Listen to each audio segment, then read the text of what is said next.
Mark, I know you're a brickhead, Yeah. but you're also a Renaissance man. Right, You right. like the history of brick. Of course. So what'd you bring me? So I brought you a whole group of brick, Kevin. These brick right here are the oldest. They're handmade, or what we call a molded brick. Yep. But believe it or not, that brick is about 1,000 years old. What? Yeah. How do you know that? Yeah. Well, there's actually a process. I send that brick to an engineer. They'll extract the material from that brick. They'll analyze it, and they can actually tell you what they use for the material, and they can put it in a timeline, and they can put it into a place. So some guy just packed that by hand into a mold. Right. Same with these here. Same with these. This particular brick is from the 1600s. It comes from a chimney from the oldest house in Connecticut. So you can tell a handmade brick by just sort of the soft edges, the rough face or whatever. Yeah, and absolutely. This something with crisp, clean lines like this. Yep. This is machine made. Yeah, that's manufactured. And story with this?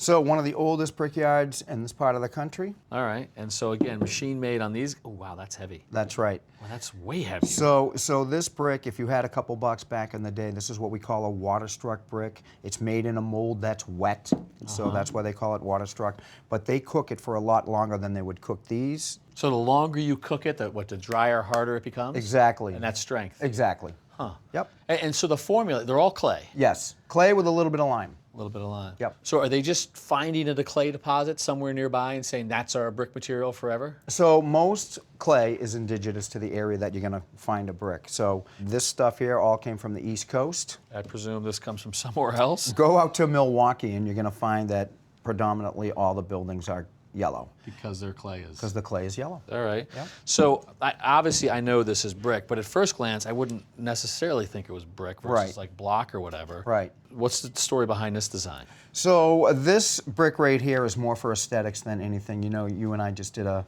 Mid-century modern mid-century house. modern house, and that's the particular brick that they use, the size, the width, and the length.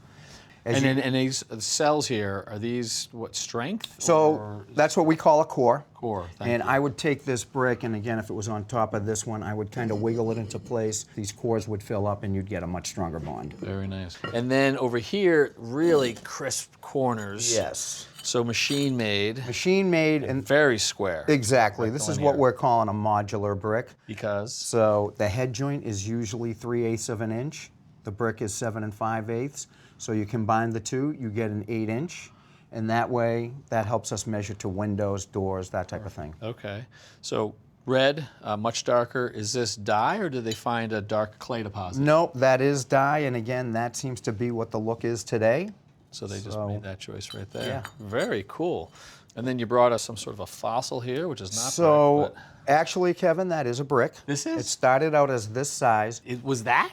It was that. So back in the day, we had to import our brick, and as these ships got closer to the harbor, they would take these brick as they used as for ballast, so they would raise the ship to go into the harbor, and they would just toss them overboard. No kidding. Yep. I thought they threw the Irishman overboard. Well, we're here. So history lesson, 1,000 years back to mid-century modern. If we looked into the future, what's coming your way? So now everything has changed, and they're trying to make the outside of this wall have everything in it. Waterproofing, insulation. As you look behind us here, Kevin, we'll take this up. My goodness. Yeah. So, Kevin, what you see right here is what we call a thin brick, and all that is a slice off of a regular brick, but you can see how thin it is. Just stuck to the styrofoam. Right, so here's a steel stud wall, then there's sheetrock, then there's a waterproofer on it, then the insulation, and then the brick. So not as much material, R value, but it's horrible. What do you do with this? Right. So, to me, this becomes a tile, and all you do is grout it just like okay. you would a tile. So is this your future? It seems to be. It seems to be. My whole business has changed. It's not like it was back when I was a student and learning how to lay brick. It's all different now. Well, like I said, a Renaissance man. Thanks for the history lesson. All right, Kevin. Thanks for watching. This Old House has got a video for just about every home improvement project, so be sure to check out the others. And if you like what you see, click on the subscribe button. Make sure that you get our newest videos right in your feed.